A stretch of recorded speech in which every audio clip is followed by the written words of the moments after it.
Hello everyone, welcome to Naira study. अब आप सब कैसे हैं? आई होप कि आप सभी बहुत अच्छे होंगे और अपनी स्टडी को भी बहुत अच्छे से कर रहे होंगे। फ्रेंड्स, आज के वीडियो लेक्चर में हम बात करने वाले हैं जो आपका सब्जेक्ट इंग्लिश हो जाता है, ठीक है। तो इसमें हम लोग स्ट्रक्चरल अप्रोच के बारे में समझेंगे। स्ट्रक्चरल अप्रोच का मतलब क्या होता है? स्ट्रक्चरल अप्रोच बोले तो संरचनात्मक दृष्टिकोण, ठीक है।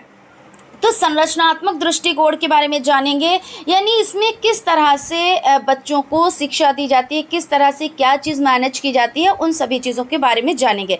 जैसे संरचनात्मक दृष्टिकोण यानी कि स्ट्रक्चरल अप्रोच जो हो जाता है वो एक ऐसी तकनीक है जिसमें शिक्षार्थी क्या करते हैं, वाक्य के पैटर्न में महारत हासिल करते हैं, ठीक है।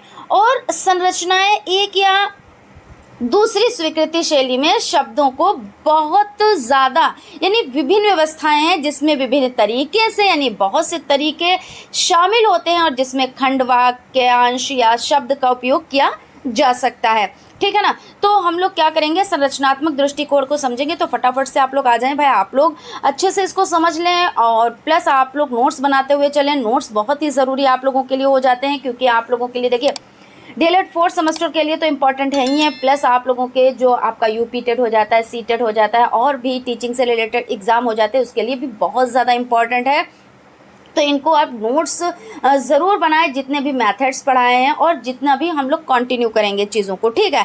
सबके आप नोट्स बनाएं, उसका रिवीजन करते हुए चलें, क्योंकि हर एक चीज़ आप लोगों के लिए इम्पॉर्टेंट है। इम्पॉर्टेंट चीज़ों को ऐसे ही इग्नोर नहीं किया जाता है, चीज़ों को अच्छे से समझा जाता है, नोट्स बनाए जाते हैं, अपना कलेक्शन तैयार किया जाता है, ठीक है। तो चलते हैं फटाफट से हम लोग चीज़ों को समझ लेते हैं। तो स्ट्रक्चरल अप्रोच जैसा कि अभी हमने बताया आपको कि संरचनात्मक दृष्टिकोण है। इसमें क्या होता है, जो फर्स्ट पॉइंट है उसको पहले समझ लेते हैं। Arrangement of words in that convey some meanings, यानी अरेंजमेंट मतलब क्या होता है? अरेंजमेंट मतलब होता है व्यवस्था। क्या होता है? तो व्यवस्था हो जाती है, ठीक है। Of words in that convey some meanings. Some मतलब होता है कुछ, क्या होता है? सम मतलब होता है कुछ, और मीनिंग्स मतलब क्या होता है? तो मीनिंग यानी अर्थ, है ना। मीनिंग मतलब क्या होता है? तो अर्थ, यानी निश्चित क्रम में वर्ड जो होते हैं उसकी व्यवस्था को कुछ अर्थ बताती है, आप इस तरह से कह सकते हैं, ठीक है। तो भाई कहने का मतलब ये हो जाता है, जैसे arrangement of words in that convey some meanings, यानी अर्थ बताती है। आप ऐसे तो है नहीं भाई, जैसे कहते हैं कि वर्णमाला क्या है, तो वर्णमाला वर्णों का समूह है। अगर आप ऐसे कहेंगे तो वर्णों का समूह ही सिर्फ वर्णमाला कहलाएगा? नहीं, वर्णमाला वो होगा जो व्यवस्थित क्रम में होगा। देखिए दोनों में कितना फर्क है। एक हो जाता है कि वर्णों का समूह, यानी यहाँ पे हम समझ लेते हैं पहले, इससे आपको एग्जाम्पल मिल जाएगा। यानी वर्णमाला क्या है? वर्णमाला आपकी हो जाती है वर्णों का समूह। तो वर्णों का समूह का मतलब ये होता है कि समूह तो है लेकिन कैसे है, यहाँ पे व्यवस्थित नहीं है।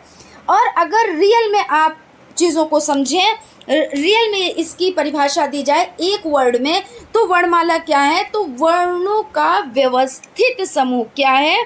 तो वर्णों का व्यवस्थित समूह ही वर्णमाला कहलाता है। ऐसा तो है नहीं भाई आप वर्णमाला लिख रहे हो हिंदी में, जैसे लिख रहे हो छोटा बड़ा, छोटी बड़ी, तो आप ऐसे तो लिखते नहीं। छोटा कहीं पे और बना दिया, का कहीं पे और बना दिया, घा कहीं पे और बना दिया, चा कहीं पे और बना दिया। यानी कहने का मतलब है भाई जिसकी जो लाइन होगी वहाँ पे तो ही आप लिखेंगे, है ना। का वर्ण का जो होता है वर्ण, उसमें का वर्ग में का, चा वर्ग में चा, टा वर्ग में टा, तो ऐसे तो लिखेंगे। ऐसे इंग्लिश हो जाती है भाई। आप ए के बाद में सी तो नहीं लिखेंगे, सी के बाद आप एफ तो नहीं लिखेंगे, एफ के बाद आप एच तो नहीं लिखेंगे, आप लिखेंगे क्या? ए बी सी डी, यानी व्यवस्थित समूह। तो इसी तरह से यहाँ पे ये कहा जा रहा है arrangement of words in that convey some meanings, यानी निश्चित क्रम में वाक्यों की व्यवस्था जो कुछ अर्थ बताती हो। यानी जब व्यवस्था होगी निश्चित, तभी तो वो अर्थ बताएगी। जैसे मान लीजिए आपको लिखना है सम, जैसे यहाँ पे हमने सम ही लिख दिया, ठीक है, सम लिखना है।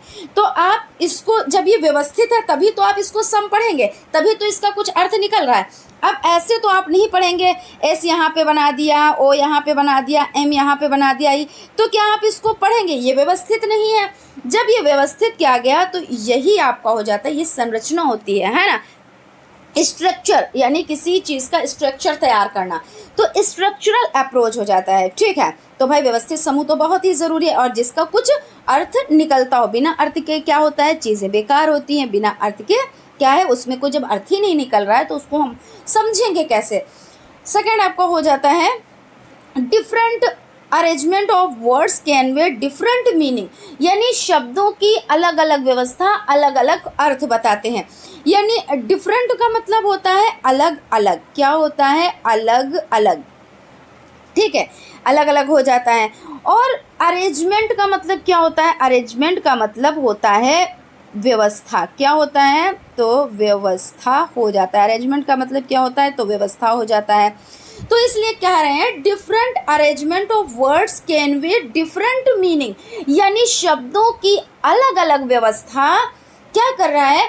अलग अलग अर्थ को बता रहा है। बिल्कुल सही बात है, जैसे आप व्यवस्था करेंगे उस तरह से आपको उसके अर्थ मिलेंगे। ऐसा नहीं व्यवस्था आप कुछ और करेंगे, अर्थ उसका आपको कुछ और मिलेगा, नहीं, आपको जैसी व्यवस्था आप करेंगे वैसा आपको अर्थ उसका मिलेगा। तो यहाँ पे हम समझ लेते हैं, जैसे यहाँ पे लिखा है ही इज़ वाइज, यानी क्या है? ही इज़ वाइज का मतलब होता है वो बुद्धिमान है। बिल्कुल सही बात है, वो बुद्धिमान है। आप सभी बुद्धिमान हो भाई, है ना, वो बुद्धिमान है, ठीक है। अब यहाँ पे अरेंजमेंट क्या किया गया है? ही इज़ वाइज, तो इसलिए इसका अर्थ निकल रहा है वो बुद्धिमान है। अब यहाँ पे है इज ही वाइज, यानी यहाँ पे क्वेश्चन किया गया है, क्योंकि सब्जेक्ट की जगह पे हेल्पिंग वर्ब और हेल्पिंग वर्ब की जगह पे जब सब्जेक्ट रखते हैं तो वो क्या वाला बन जाता है। क्या का मतलब ये होता है कि आप क्वेश्चन कर रहे हैं, कि हम जैसे आपसे पूछ रहे हैं कि वो क्या बुद्धिमान है, मतलब कोई बंदा है उसके बारे में हम आपसे पूछ रहे हैं क्या वो बुद्धिमान है। तो इसका देखिए अर्थ दूसरा निकल गया कि ये कि हम आपसे क्या कर रहे हैं? हम आपसे कर रहे हैं क्वेश्चन कि क्या वह बुद्धिमान है, कि क्या वह बुद्धिमान है, ठीक है, बुद्धिमान है। इस तरह से आपका हो गया, ठीक है। अब थर्ड आप देख ले, यहाँ पे क्वेश्चन मार्क। भाई जब क्वेश्चन वाला हम क्वेश्चन करेंगे, यानी क्वेश्चन वाला हम सेंटेंस आपको बताएंगे तो क्वेश्चन आप लोगों के लिए मस्ट हो जाता है। उसके बाद है वाइज ही इज़, यानी एक अचंभे के साथ, और आपका क्या यहाँ पे इस तरह से, जिसको आप विस्मयादि बोधक चिन्ह बोलते हैं, ठीक है। तो यानी इसमें क्या है? अचंभे के साथ, जैसे हमने आपको बताया था कि हिंदी में है ना, तो हमने आपको बताया था कि ये जो चिन्ह लगता है तो जैसे कोई बहुत खुश है, अरे वाह मज़ा आ गया, कोई बहुत ही दुख की बात सुन ले, अरे ऐसा नहीं होना चाहिए था, तो बहुत बुरा हुआ, तो हम क्या करते हैं? इस चिन्ह का यूज़ करते हैं, विस्मयादि बोधक चिन्ह का, ठीक है। तो वाइज इज, यानी ये क्या है? अचंभे में है। तो इस तरह से तीनों का क्या है? तीनों का हो जाता है अलग अलग अर्थ, और यही यहाँ पे बताने की कोशिश की जा रही है कि different arrangement of words can be different meaning, यानी अलग अलग शब्दों की व्यवस्था अर्थ भी कैसे बताएगी? अर्थ भी अलग अलग बताएगी, ठीक है, जो व्यवस्था होगी। उसके बाद आपका नेक्स्ट हो जाता है new and oral approach listening and क्या हो जाएगा? स्पीकिंग, क्या हो जाएगा? स्पीकिंग, ठीक है, यहाँ पे स्पीकिंग है, मीनिंग नहीं है, ठीक है। तो new and oral approach listening and speaking, यानी नया दृष्टिकोण क्या है?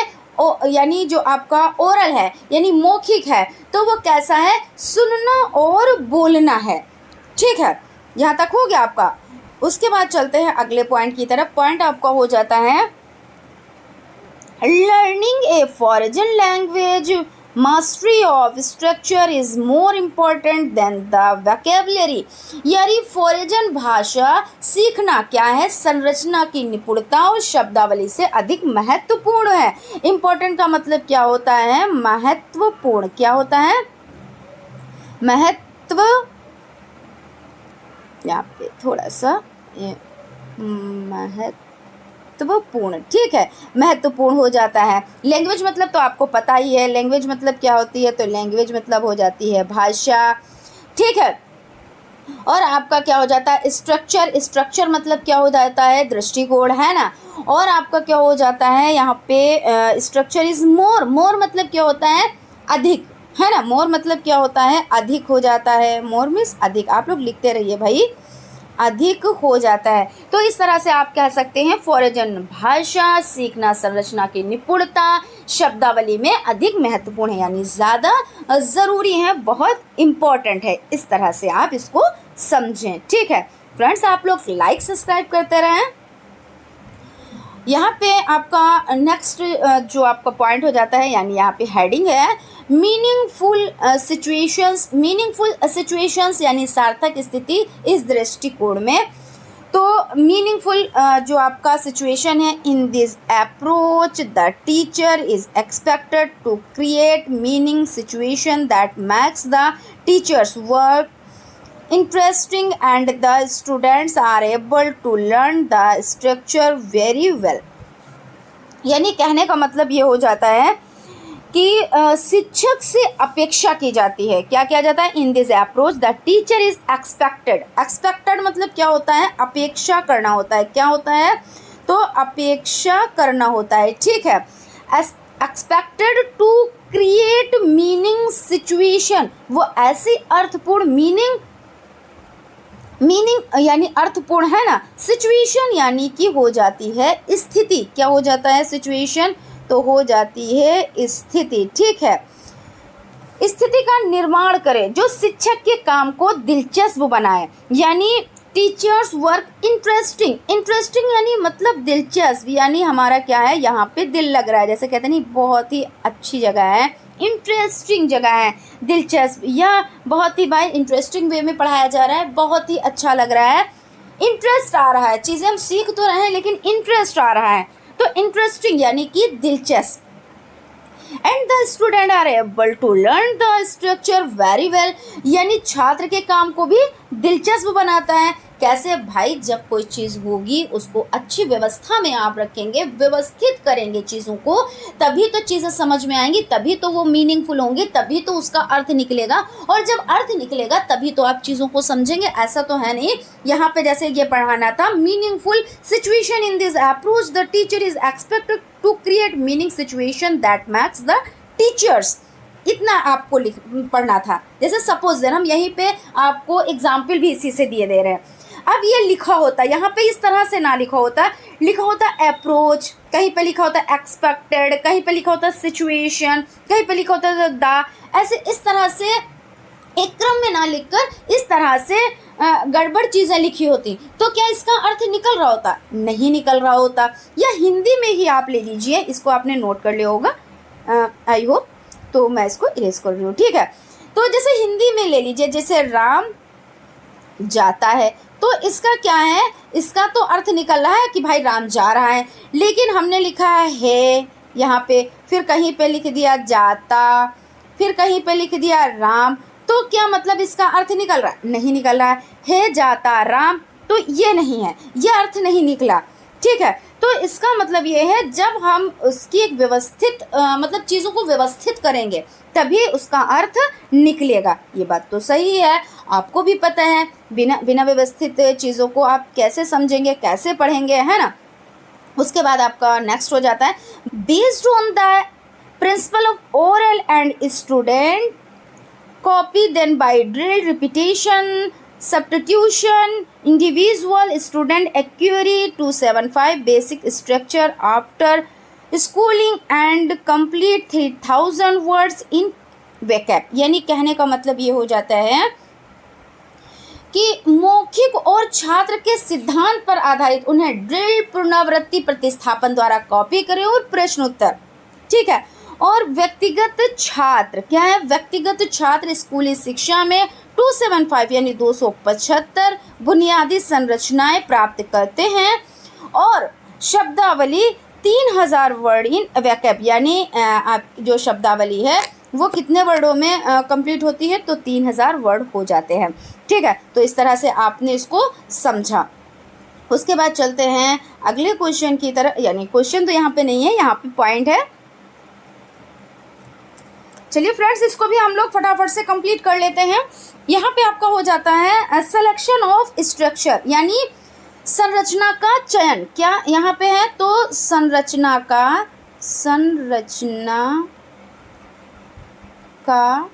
चयन, ठीक है। तो यहाँ पे इसका चयन कैसे है, तो पहली बात तो ये उपयोगी यानी यूज़फुल का मतलब क्या होता है, तो उपयोगी हो जाता है। क्या हो जाता है, तो उपयोगी हो जाता है। और सिंपल का मतलब तो आपको पता ही है, ये सभी चीज़ें आपको पता है, खैर ऐसा नहीं है कि आपको पता नहीं है। सिंपल मतलब क्या हो जाता है, तो सरल हो जाता है। और उसके बाद नेक्स्ट आपका हो जाता है टीचर स्ट्रक्चर, यानी शिक्षक संरचना। टीचर स्ट्रक्चर यानी शिक्षक संरचना हो जाता है, शिक्षक संरचना, ठीक है। आप लोग नोट करते रहें, जब भी हम लिखते हैं तब भी हम बोलते हैं कि आप लोग नोट ज़रूर करते रहें, क्योंकि जब इंग्लिश की हिंदी आपको पता होगी, इसका अर्थ पता होगा, तभी आप अच्छे से चीज़ों को समझ पाएंगे। और आप लोग लिखा ऐसे कीजिए जैसे हमने यहाँ पे लिखा है, ठीक है, टीचर स्ट्रक्चर, तो इसके सामने आप लिख लें शिक्षक संरचना। इस तरह से आप लोग चीज़ों को समझें। और प्रोडक्टिविटी यानी क्या है, उत्पादकता। क्या हो जाता है, उत्पादकता। तो भाई इसका कहने का मतलब ये है कि भाई ये उपयोगी होनी चाहिए। जब चीज़ों को आप अच्छे से अरेंज करेंगे, उसको अपनी जगह पे रखेंगे, व्यवस्थित करेंगे, तभी तो वो क्या होगी, उपयोगी होगी। और तभी वो कैसी होगी, सरल होगी, और वो शिक्षक संरचना पर होगी। क्योंकि भाई उसको क्या किया है कि टीचर स्ट्रक्चर, यानी वो सही से सही ढंग से वो चीज़ें हैं, है ना। तो वो शिक्षक भी उसको क्या करेंगे, अच्छे से आपको बताएंगे और आपको अच्छे से समझ में चीज़ें आएंगी। और उत्पादकता यानी प्रोडक्टिविटी, ये चीज़ें हो जाती हैं। उसके बाद चलते हैं अगले पॉइंट की तरफ। पॉइंट आपका हो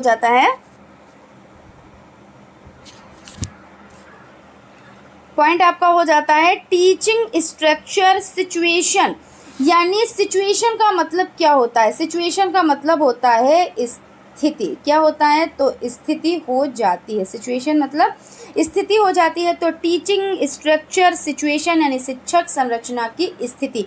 इसमें क्या है, गेस्चर एंड एक्शन, यानी इशारा और क्रिया।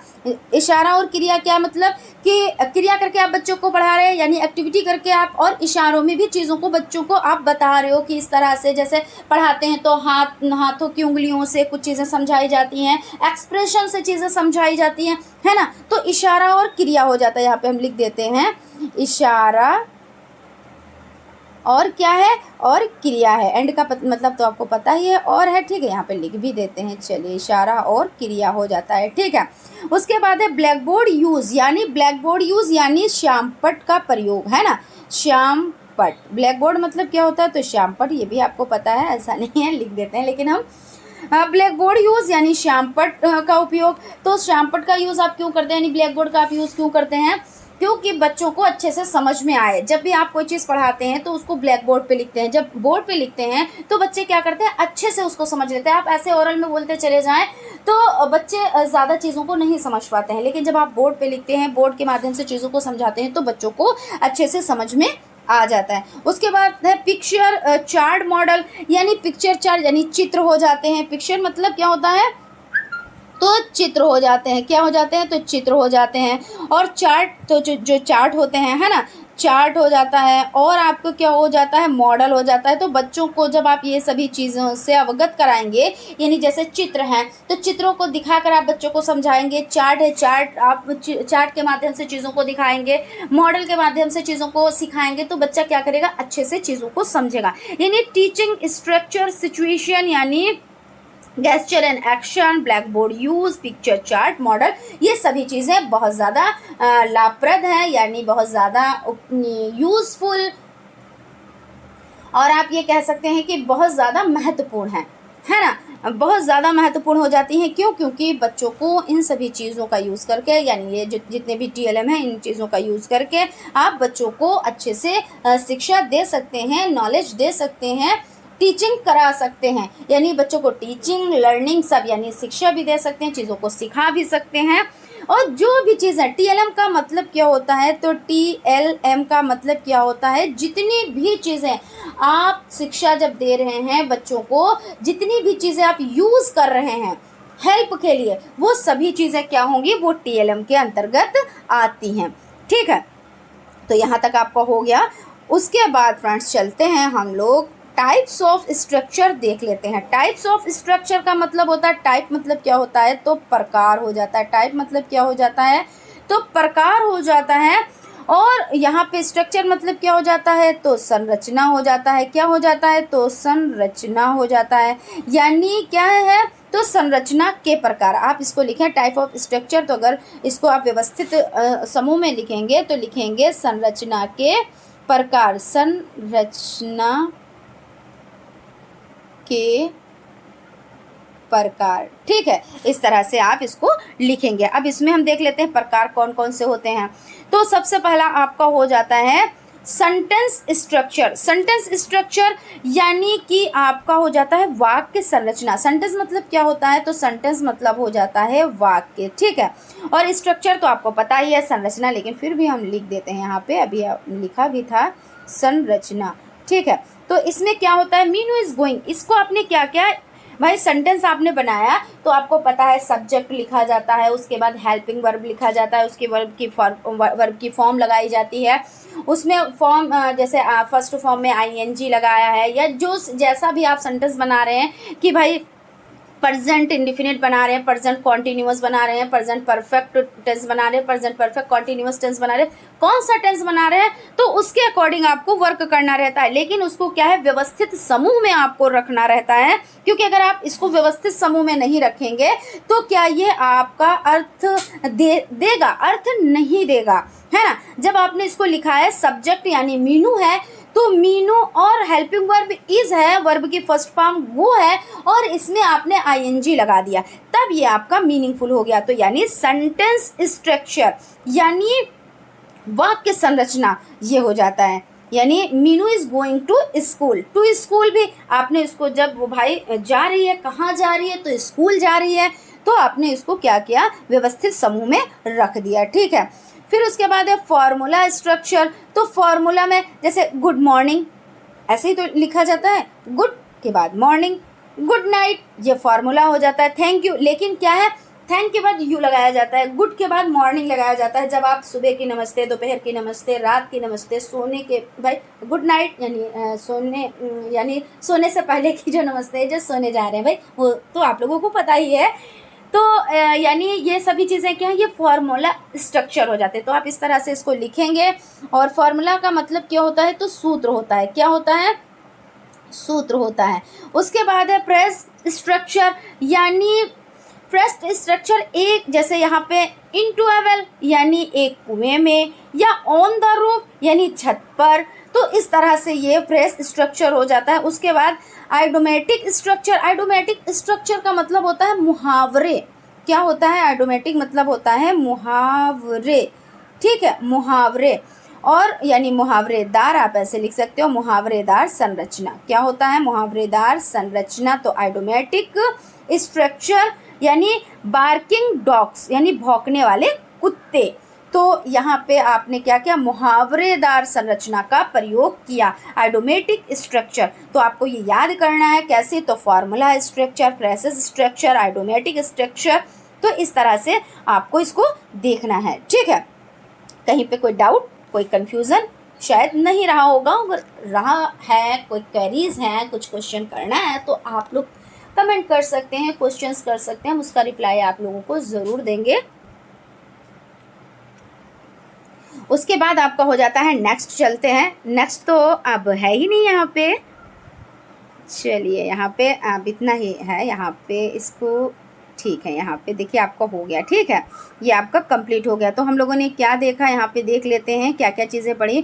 तो आज हम लोगों ने पढ़ा है स्ट्रक्चरल अप्रोच। स्ट्रक्चरल अप्रोच का मतलब क्या होता है, तो संरचनात्मक दृष्टिकोण हो जाता है। क्या हो जाता है, संरचनात्मक दृष्टिकोण हो जाता है।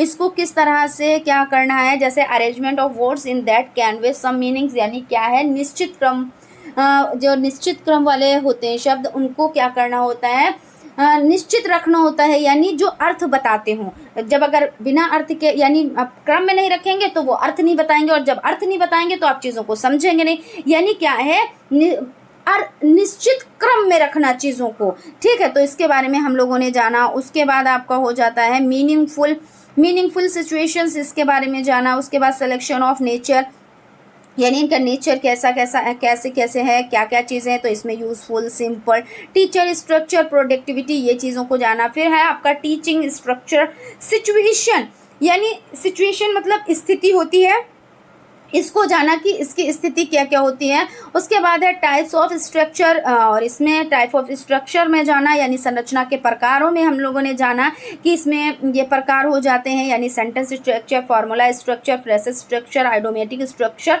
ये सभी हो जाते हैं, ठीक है। तो आई होप आप लोगों को चीज़ें समझ में आई होंगी, कहीं पर कोई डाउट, कोई कन्फ्यूज़न नहीं रहा होगा। फिर भी अगर कोई क्वेरीज है तो आप क्वेश्चन कर सकते हैं। फ्रेंड्स, आप लोग लाइक करें, सब्सक्राइब करें, और अच्छे कमेंट भी किया कीजिए। और इससे क्या होता है, हम बहुत ज़्यादा मोटिवेट होते हैं, और आपका प्यार मिला, आपका सपोर्ट मिला, तो आज हम यहाँ पे हैं। और आपका प्यार और सपोर्ट मिलता रहेगा तो ये कारवा ऐसे ही चलता रहेगा, ठीक है।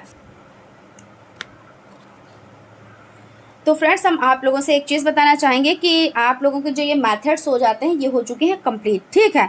अब हम लोग किस चीज़ को डिस्कस करेंगे, तो जितने भी क्वेश्चंस हैं, यानी जितने भी क्वेश्चंस बन सकते हैं उन क्वेश्चंस पर डिस्कस करेंगे। तो आप लोग ज़रूर क्लास अटेंड किया कीजिए, एक भी दिन मिस मत किया कीजिए, क्योंकि हर एक चीज़ आप लोगों के लिए बहुत ही ज़्यादा ज़रूरी हो जाती है। और आप जब स्टार्टिंग से चीज़ों को पढ़ते हैं तो चीज़ें आपको समझ में आती हैं। और जब चीज़ें क्या होता है, जैसे कुछ लोग ये सोचते हैं अरे 10 दिन बचेंगे एग्ज़ाम के तब हम कर लेंगे, 15 दिन बचेंगे एग्ज़ाम के तब हम कर लेंगे, तब होता कुछ नहीं है। सिर्फ एक वो होता है, टेंशन होती है कि एग्ज़ाम की डेट आ गई है, वो टेंशन होती है। उसके साथ जब चीज़ों को पढ़ा जाता है तो समझ में नहीं आता है कि हम करें तो करें क्या। उस टाइम रिवीजन करने का वो टाइम होता है, ना कि चीज़ों को सीखने का और चीज़ों को समझने का। तो आप लोग अच्छे से चीज़ों को पढ़ें, टाइम देकर पढ़ें। मैं ये नहीं कहती कि 10 घंटे 12 घंटे आप पढ़ें, लेकिन 2 से 3 घंटे आप लोग ज़रूर पढ़ाई करें। और ये जो आदत है वो आप लोगों की जो ये आदत हो जाएगी 2 से 3 घंटे 4 घंटे पढ़ने की, ये आप लोगों को बहुत ज़्यादा बेनिफिट देगी। क्यों? क्योंकि देखिए, आपको सिर्फ डीएलएड ही क्लियर नहीं करना है, आप लोगों को सीटेट, यूपी टेट, है ना, सुपर टेट, और भी जो भी आपके शिक्षा से रिलेटेड एग्ज़ाम होंगे उनको आपको क्लियर करना है। तो इसके लिए तो आपको टाइम देना रहेगा। तो जब आपकी हैबिट यहीं से पड़ेगी, तो अभी आप 4 घंटे अगर स्टडी कर रहे हैं तो जब आपको 8 घंटे 10 घंटे पढ़ना रहेगा, तब भी आप क्या करेंगे, आप अच्छे से पढ़ लेंगे, क्योंकि आपकी हैबिट पड़ी हुई है, ठीक है। तो और दूसरी बात ये भी है कि आप लोग क्या करें, नोट्स बनाते हुए चलें। जब नोट्स बनाएंगे तो आपके पास एक अच्छा कलेक्शन हो जाएगा, और जब अच्छा कलेक्शन हो जाएगा तो चीज़ें ऐसा नहीं है कि आउट ऑफ सिलेबस कुछ भी आता है, ठीक है। तो यहाँ से भी चीज़ें आपको बहुत ज़्यादा से ज़्यादा चीज़ें आपको मिल जाएंगी और आपको हेल्प करेंगी। तो फ्रेंड्स, यहाँ पे हम क्लास को रोकते हैं, और फ्रेंड्स मिलते हैं अगले क्लास में। तब तक आप लोग अपना ख्याल रखें और स्टडी को कंटिन्यू करें। Thank you.